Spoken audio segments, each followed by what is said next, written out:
Good morning 11th class. बच्चे जो आज टॉपिक हम स्टार्ट करेंगे वो है variation of gravity with latitude. Latitude का मतलब क्या होता है, मैं आपको कुछ चीज़ें बताऊंगा जो आपने याद रखनी है बेटा। लैटिट्यूड का मतलब होता है, मान लिया स्फीयर है, ये अर्थ एक स्फीयर मान के चलते हैं बेटा ऑलवेज। अगर ये अर्थ ये होती है जियोग्राफिकल एक्सिस, जिसके अलोंग अर्थ क्या करती है, रोटेट करती है बेटा। तो याद रखना जो ये सर्कल्स बनते हैं ना, ये सर्कल्स बेटा, ये अर्थ रोटेट करेगी तो ये सर्कल्स ऐसे बनेंगे, ये पार्टिकल ऐसे रोटेट करेंगे, ये पार्टिकल ऐसे करेंगे, ये पार्टिकल ऐसे करेंगे। याद रखना ये जो रोटेशन है ना, ये जो सर्कल्स हैं बेटा, इनको हम बोलते हैं क्या चीज, एंगल ऑफ लैटिट्यूड। मतलब लैटिट्यूड है बेटा ये। अगर ये मैं कहूँ ये यहाँ पे एक इक्वेटर की एक्सिस होती है बेटा, ये इक्वेटर की एक्सिस होती है, ये पोल की एक्सिस होती है, तो इसका मतलब पोलर एक्सिस बोल सकते हो, और इक्वेटोरियल एक्सिस बेटा, इक्वेटोरियल या इक्वेटोरियल एक्सिस बेटा। इसमें कोई ऐसा कंफ्यूजन नहीं है, बिल्कुल इजी सी बात है, दोनों आपस में परपेंडिकुलर हैं। अगर मैं कहूँ ये पॉइंट कितने एंगल पे है, तो बेटा ये कुछ एंगल पे, लैटिट्यूड पे कुछ एंगल पे है बेटा। ये इस तरह से आप ये एंगल दिखा सकते हो, सर ये पॉइंट इतने एंगल पे है, एंगल ऑफ लैटिट्यूड। मतलब अगर ये जो सर्कल्स बन रही है ना बेटा, ये लैटिट्यूड है बेटा, समझ में आई बात। तो मतलब इसको हम बोलेंगे एंगल ऑफ लैटिट्यूड। ये पॉइंट भी किसी एंगल पे होगा तो इसको भी एंगल ऑफ लैटिट्यूड बोलेंगे, इस पॉइंट इसको बेटा, और ये भी एंगल ऑफ ए लैटिट्यूड है बेटा। अगर मैं बात करूं कोई और बड़ा सर्कल होता है तो बेटा यहाँ पे भी एंगल ऑफ लैटिट्यूड बनेगा, ये यहाँ पे भी बनेगा बेटा। देखो ये एंगल बन गया है ये वाला बेटा। इसका मतलब ये जो नीचे आओगे ना बेटा, तो नीचे भी ऐसे इस पॉइंट के ऊपर ये यहाँ पे बनेगा बेटा, फिर और कोई सर्कल आएगा, फिर और कोई, इस तरह से एंगल ऑफ लैटिट्यूड बढ़ता जाता है बेटा, ये ऐसे बेटा। क्लियर है, ये बात आपको याद होनी चाहिए बेटा। अब एंगल ऑफ लैटिट्यूड की वजह से बेटा ग्रेविटी में क्या इफेक्ट पड़ेगा, वो हम आज डिस्कस करेंगे कि लैटिट्यूड की वजह से, मतलब अगर मैं यहां से यहां चला जाऊं, लैटिट्यूड का एंगल बढ़ा लूं, तो ग्रेविटी पे क्या इफेक्ट पड़ेगा। क्योंकि अब तक डेप्थ और हाइट वाला कॉन्सेप्ट तो हम पढ़ चुके हैं कि भाई हाइट के साथ भी घटती है ग्रेविटी, डेप्थ के साथ भी घटती है बेटा। लेकिन अगर मैं लैटिट्यूड वाइज बात करूं कि अगर मैं यहां से यहां जाऊं तो कितनी ग्रेविटी घटेगी, अगर मैं यहां से यहां पहुंचू तो ग्रेविटी कितनी डिक्रीज होगी या इंक्रीज होगी। मतलब यहां से यहां पे इस तरह से अगर मैं रोटेट करता हूं लैटिट्यूड वाइज, तो ग्रेविटी पे क्या इफेक्ट पड़ेगा वो हम आज डिस्कस करेंगे बेटा, कि ग्रेविटी पे क्या इफेक्ट पड़ेगा। तो अब बात है कि अगर मान लिया अर्थ है बेटा, अर्थ एक रोटेट कर रही है विद एंगुलर वेलोसिटी ओमेगा के साथ। मैं यहाँ पे रब कर देता हूं, सिर्फ एक सिंपल डायग्राम बनेगा बेटा इस केस में। मान लिया ये अर्थ है, यार तो बेटा ये इस एक्सिस के अलोंग ओमेगा से घूमने लग रही है, मान लिया ओमेगा से घूम रही है बेटा अर्थ। ये इक्वेटोरियल है बेटा, एक्सिस है, ये इक्वेटर है, ये उसकी एक्सिस यहाँ से पास हुई बच्चे, कुछ भी नहीं है, बिल्कुल इजी है बेटा। मैं यहाँ हूं, मान लिया कहीं बीच में किसी एंगल ऑफ लैटिट्यूड पे, वो एंगल ऑफ लैटिट्यूड मैंने लेमडा बोल दिया बेटा, ये लेमडा यहाँ पे बेटा, ये लेमडा। क्लियर है, मैं इस लोकेशन के ऊपर हूँ, कुछ लैटिट्यूड एंगल के ऊपर, लेमडा के ऊपर बेटा, क्योंकि लैटिट्यूड का एंगल बढ़ता जाता है ना ऐसे, यहाँ पे बेटा। अब इस सिचुएशन में आप लोग देखो, ये पार्टिकल का मास m है बेटा, ये, और अर्थ का मास है कैपिटल M। ये सारी चीजें नोट करते हैं, लिखो स्मॉल m क्या है, मास ऑफ बॉडी,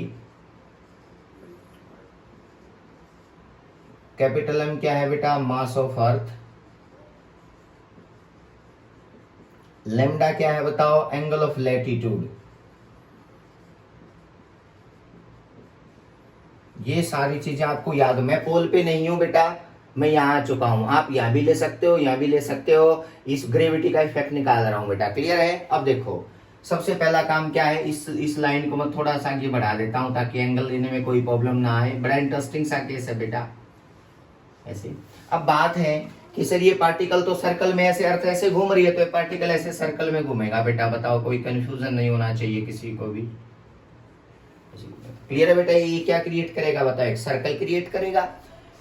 यहां से यहां तक की ये ओरिजिन, ये पॉइंट का नाम मैंने पी रख दिया, इस पॉइंट से इस पॉइंट तक की डिस्टेंस तो रेडियस ऑफ अर्थ होती है बेटा, सबको पता है रेडियस ऑफ अर्थ जो कितनी है बताओ, आर मान लिया है वो रेडियस ऑफ अर्थ बेटा, रेडियस ऑफ अर्थ, समझना बेटा।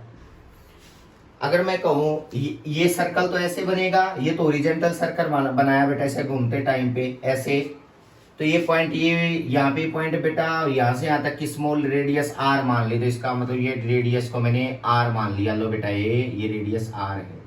यहाँ पे इसको अलग करके दिखा रहा हूँ, आराम से नोट करते चलना, ये रेडियस आर है बेटा, ये वाली रेडियस, ठीक है। अब आगे बढ़ो, अब आगे बढ़ो बेटा, देखो अब है क्या, अगर बेटा ये एंगल ऑफ, अगर जब अर्थ रोटेट करती है, हम अर्थ के ऊपर बैठते हैं बेटा, अगर हम अर्थ के ऊपर बैठते हैं तो हम एक नॉन इनर्शियल फ्रेम है, नॉन इनर्शियल फ्रेम है बेटा। और याद रखना जब भी हम अर्थ पे बैठ के उस चीज को, बड़े इंटरेस्टिंग चीज है, अगर मैं अर्थ की रोटेशन को देखना चाहूं, अब अर्थ के ऊपर बैठ के तो अर्थ की रोटेशन को देखना पॉसिबल है ही नहीं बेटा, अर्थ से बाहर जाके देखना पड़ेगा। इसका मतलब बाहर के लिए अर्थ एक नॉन इनर्शियल फ्रेम है बेटा, याद रखना नॉन इनर्शियल फ्रेम है, earth is a non inertial frame, earth is non inertial frame for outside reference बेटा। अगर अर्थ से बाहर जाके किसी को देखते कि इसमें इसकी सारी चीजें अर्थ से बाहर जाके चीजें ऑब्जर्व हो रही है बेटा, हमें थोड़ी लग रहा है हम सर्कल में घूम रहे हैं, मतलब कहीं पे भी ये चीजें बाहर जाके, तो उस टाइम पे हमारी जो अर्थ है वो नॉन इनर्शियल फ्रेम बन जाती है बेटा। नॉन इनर्शियल मतलब न्यूटन, मतलब क्या है, उसके ऊपर एक फोर्स लगेगा बेटा, नॉन इनर्शियल फ्रेम में एक्स्ट्रा फोर्स आता है सर्कुलर मोशन में बेटा, जिसका नाम है सेंट्रीफ्यूगल फोर्स। कौन सा फोर्स होता है, सेंट्रीफ्यूगल फोर्स, याद रखना बेटा ये बात, सेंट्रीफ्यूगल। अगर इनर्शियल फ्रेम है उसके अंदर कोई बॉडी रोटेशन में सर्कल में रोल कर रही है तो याद रखना वहां सेंट्रीपिटल फोर्स लगेगा, और अगर नॉन इनिशियल फ्रेम है तो वहां पे एक फोर्स और एक्स्ट्रा लगेगा, दैट इज सेंट्रीफ्यूगल फोर्स बेटा। और जिसकी डायरेक्शन, जैसे कोई बॉडी सर्कल में घूम रही है ना बेटा, अगर मैं बात करूं सर्कल में ये पार्टिकल यहां से यहां गया है, ये एम मास का बेटा, तो सेंट्रीपिटल फोर्स सेंटर की साइड लगता है और वैल्यू होती है m v square by r, सबको पता है m v square by r. लेकिन अगर सेंट्रीफ्यूगल फोर्स लगता है तो वो बिल्कुल आउटवर्ड लगेगा, उसकी वैल्यू भी होगी m v square by r. ये दोनों फोर्स तब पॉसिबल है जब मैं नॉन इनर्शियल फ्रेम पे बैठ के देखता हूं सर्कुलर मोशन को, तो वहां पे मेरे को दोनों फोर्स दिखेंगे। लेकिन अगर आपको इनर्शियल फ्रेम पे बैठ के इसको देखते हो तो आपको सिर्फ एक ही फोर्स दिखाई देगा, ऐसे वो सेंटर की साइड होगा m v square by r बेटा। तो इसको बोलते हैं सेंट्रीफ्यूगल और इसको बोलते हैं सेंट्रीपिटल बेटा, ये बात याद रखोगे, सेंट्रीफ्यूगल। अब देखो ये बॉडी ऐसे सर्कल में घूम रही है तो एक फोर्स जो बाहर लगेगा बेटा, ऐसे मोशन के बिल्कुल बाहर, वो होगा सेंट्रीफ्यूगल फोर्स बेटा, सेंट्रीफ्यूगल, सेंट्रीफ्यूगल फोर्स। ये बस एक बात याद रख दो, सेंट्रीफ्यूगल फोर्स, और जिसकी वैल्यू होती है एम ओमेगा स्क्वायर आर बेटा। आपको क्या ओमेगा स्क्वायर आर क्यों ली सर, वही m v square by r ही तो है, m v square by r होता है, हमें पता है v is equal to omega r, तो यहाँ पुट कर दो वी की जगह पे तो आपका रिलेशन आएगा एम ओमेगा स्क्वायर आर बेटा, याद रखना ये बात, एम ओमेगा स्क्वायर आर। ये सेंट्रीफ्यूगल फोर्स है जिसको बाहर ले जाने की ट्राई करेगा, क्योंकि अर्थ नॉन इनर्शियल फ्रेम है बेटा बाहर के लिए, तो इसका मतलब सेंट्रीफ्यूगल हमेशा बाहर लगेगा बेटा। अब देखो यहाँ पे और इंटरेस्टिंग चीज क्या है, अगर मैं एम ओमेगा स्क्वायर, इस फोर्स ने एक बहुत बड़ी प्रॉब्लम क्रिएट की है बेटा, यही वो फोर्स है सेंट्रीफ्यूगल जो कुछ चीजें हमें बताएगा कि ग्रेविटी के ऊपर क्या इफेक्ट पड़ने वाला है, ये सारी बातें बेटा। तो अब देखो एम ओमेगा स्क्वायर आर बाहर की डायरेक्शन में, यहां पे भी लिखा देता हूं extra force m omega square r बेटा, जो बाहर की डायरेक्शन में, यहां से बाहर के डायरेक्शन में लगेगा। अब क्या है, यानी कि एम ओमेगा स्क्वायर आर मैंने लिख दिया बेटा, स्मॉल आर है, कैपिटल नहीं है, क्योंकि रेडियस तो सर्कल तो इस स्मॉल आर का बनाया बेटा। तो एम ओमेगा स्क्वायर आर कौन सा है, centrifugal force, centrifugal force, very good. अब आगे बढ़ते हैं बेटा, इसके बाद दो कंपोनेंट ब्रेक कर सकता हूं, देखना ध्यान से, ये फोर्स ऐसे है ना, इसके दो कंपोनेंट ब्रेक हो सकते हैं, एक तो बिल्कुल इसके इस डायरेक्शन में जाएगा, एक बिल्कुल इसके परपेंडिकुलर जाएगा, मतलब इसके दो component m omega square r के दो कंपोनेंट ब्रेक कर दिए बेटा, ये कंपोनेंट कर दिया ब्रेक, क्लियर है बेटा। अब देखो इसमें कौन सा कोस होगा, कौन सा साइन होगा बेटा, देखो मैं इसको अलग करके दिखा रहा हूं, एक ऐसे ब्रेक कर दिया, एक ऐसे ब्रेक कर दिया, लो बेटा। अब यहाँ पे ये एंगल लेमडा है तो ये एंगल भी क्या होगा, लेमडा बेटा, ऑब्वियसली पता एंगल ऑफ लैटिट्यूड होगा।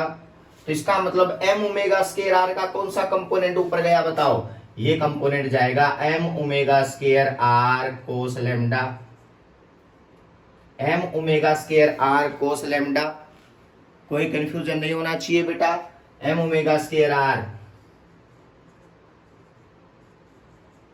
कोस लेमडा, और यहां कौन सा है बताओ, m omega square r sine lambda. Confusion नहीं होना चाहिए बेटा। अब बात आती है सर देखो इसका क्या इफेक्ट पड़ गया ये लेने से, यही है बेटा जो हमें बहुत कुछ बता रहा है ये कंपोनेंट बेटा, क्योंकि वेट हमेशा सेंटर की साइड लगता है तो mg तो हमेशा सेंटर की साइड लगेगा। देखो ये मास यहाँ है ना तो mg की डायरेक्शन तो यहाँ नीचे होगी, लेकिन सेंट्रीफ्यूगल फोर्स ने उसको कहीं ना कहीं परेशान किया बेटा। ये देखो लाइन के अंदर सेंट्रीफ्यूगल फोर्स की वैल्यू कोई कंपोनेंट गया है बेटा, तो इसका मतलब ये इस डायरेक्शन में ये ऐसी लाइन बन गई बेटा, mg तो सेंटर के साइड लगता है ऑलवेज, सेंट्रीफ्यूगल फोर्स का ये कंपोनेंट चला गया बेटा omega square r cos lambda वाला।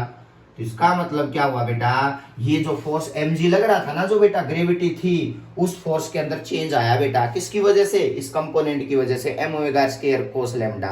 तो जो नेट फोर्स लगेगा बेटा, नेट फोर्स कितना लगेगा, net force acting towards the centre बेटा, नीचे के डायरेक्शन में नेट फोर्स कितना लगेगा बेटा, net force acting towards the direction towards the centre बेटा। तो क्या बनेगा बताओ, दो फोर्स है दोनों आपस में माइनस होंगे, क्योंकि ये वेट को उधर क्या करेगा बताओ, माइनस करेगा एम ओमेगा स्क्वायर, तो नेट फोर्स लगेगा mg minus m omega square r cos lambda. देखना बेटा ध्यान से, ये आ गया, ये नेट फोर्स है बेटा, और नेट फोर्स किसके इक्वल पुट कर दो, mg डैश के, क्योंकि mg तो ग्रेविटी अर्थ के ऊपर है ना, तो बेटा नया फोर्स तो mg डैश बनेगा कोई, तो इसका मतलब ये होगा बेटा m इंटू, क्योंकि mass into acceleration, mass into acceleration, तो mg minus m omega square r cos lambda. m से m क्या होगा बताओ, कैंसिल, तो g डैश की वैल्यू क्या निकल के आएगी, देखना बेटा ग्रेविटी घटेगी बेटा उस जगह पे, g minus m omega square r cos lambda. अब देखो बेटा r हमें नहीं पता r कितना है, ये एंगल लेमडा है, ये कैपिटल R है, तो मैं कोई भी ट्रायंगल ओ इसका नाम मैं क्यों रख लूं बेटा, इस पॉइंट का नाम P था, तो मुझे बताओ ट्रायंगल यूज कर लो बेटा, ट्रायंगल इन ट्रायंगल कौन से ट्रायंगल में, OQP में, OQP में आपको पता है स्मॉल r अपॉन ये r बेटा किसके इक्वल होगा बताओ, कोस लेमडा के, चाहे चेक कर लो बेटा ये कोस लेमडा के। इस ट्रायंगल के अंदर देखो ध्यान से बेटा, इस ट्रायंगल के अंदर कि ये r अपॉन ये r किसके इक्वल है, कोस लेमडा के, और इस स्मॉल r को मैं पुट कर सकता हूं कैपिटल R कोस लेमडा बेटा, जो मुझे सब पता है। तो ये रिलेशन और आप लोग याद रखोगे और यहाँ पे क्या कर दोगे, r की जगह पुट कर दोगे, तो रिजल्ट क्या बताओ, g dash is equal to g minus omega square. जब r की जगह यहाँ पे पुट करोगे तो रिजल्ट क्या बन जाएगा, r कोस स्क्वायर लेमडा बेटा। ये आप लोगों को याद होना चाहिए, ग्रेविटी के ऊपर क्या इफेक्ट पड़ता है, रोटेशन ऑफ अर्थ का बेटा, वो ये इफेक्ट पड़ता है g minus omega square r cos square lambda. Variation of gravity with rotation of earth बेटा, रोटेशन की वजह से क्या इफेक्ट पड़ेगा ग्रेविटी के ऊपर, यही हमारा हेडिंग है, variation of gravity with rotation of earth बेटा, variation of gravity with rotation of earth, with rotation of earth बेटा। ये आप लोग लिखते चलो, ये हमारा टॉपिक है वेरिएशन ऑफ ग्रेविटी। अब देखो इसके दो केसेस बन सकते हैं बेटा, अगर ये मास यहाँ आ जाए इस पॉइंट पे, तो लेमडा 0 हो जाएगा, इसको बोलते हैं इक्वेटर पॉइंट बेटा। तो इसका मतलब क्या होगा बताओ, एट इक्वेटर क्या बनेगा बताओ, एट इक्वेटर हमें पता है लेमडा 0 होता है, और 0 पुट करना बेटा यहाँ पे, तो नई ग्रेविटी की वैल्यू क्या आ गई, अर्थ की gravity 9.8 minus omega square r बेटा, ये ग्रेविटी इक्वेटर पे होती है बेटा, इक्वेटर के ऊपर। और एट द पोल क्या होगा बेटा, अगर ये पॉइंट पोल पे चला जाए, यहाँ चला जाए, तो क्या होगा बताओ जल्दी से, लेमडा की वैल्यू 90 डिग्री, और 90 डिग्री है तो इसका मतलब कोस 90 0, तो जी डैश किसके इक्वल आ गया बताओ, जी के इक्वल आ गया, तो मतलब 9.8 ही होती है पोल के ऊपर। तो ये बात आप लोग याद रखोगे कि पोल के ऊपर ग्रेविटी जी के इक्वल ही होती है, लेकिन इक्वेटर पे जी माइनस ओमेगा स्क्वायर। ओमेगा क्या है? जितनी अर्थ एंगुलर वेलोसिटी ऑफ अर्थ बेटा, एंगुलर वेलोसिटी ऑफ अर्थ बेटा, एंगुलर वेलोसिटी ऑफ अर्थ। आप लोग इस बात को याद रखोगे, बिल्कुल भी मुश्किल नहीं है। You can find that value omega square r. तो ये इंपॉर्टेंट रिलेशन है कि रोटेशन की वजह से अर्थ के ऊपर ग्रेविटी पे क्या इफेक्ट आएगा, यहाँ पे कैसे वेरिएशन आएगा। तो बेटा ग्रेविटी घटती है, इक्वेटर पे ग्रेविटी कम आई है, पोल पे ग्रेविटी ज्यादा है, क्योंकि जी में से कुछ कम हुआ है ना। तो लिख लो ये बात कि as we move from pole to equator gravity will decrease बेटा। पोल टू इक्वेटर जाएंगे तो ग्रेविटी क्या होगी बताओ? डिक्रीज होगी बेटा। तो लिख लो ये बात, as we move from pole to equator बेटा, then gravity will decrease, gravity will। ये टॉपिक आप लोगों को क्लियर होना चाहिए बेटा। नेक्स्ट देखिए कुछ कंडीशंस हैं जो मैं नेक्स्ट लेक्चर में डिस्कस करूंगा। Thank you so much.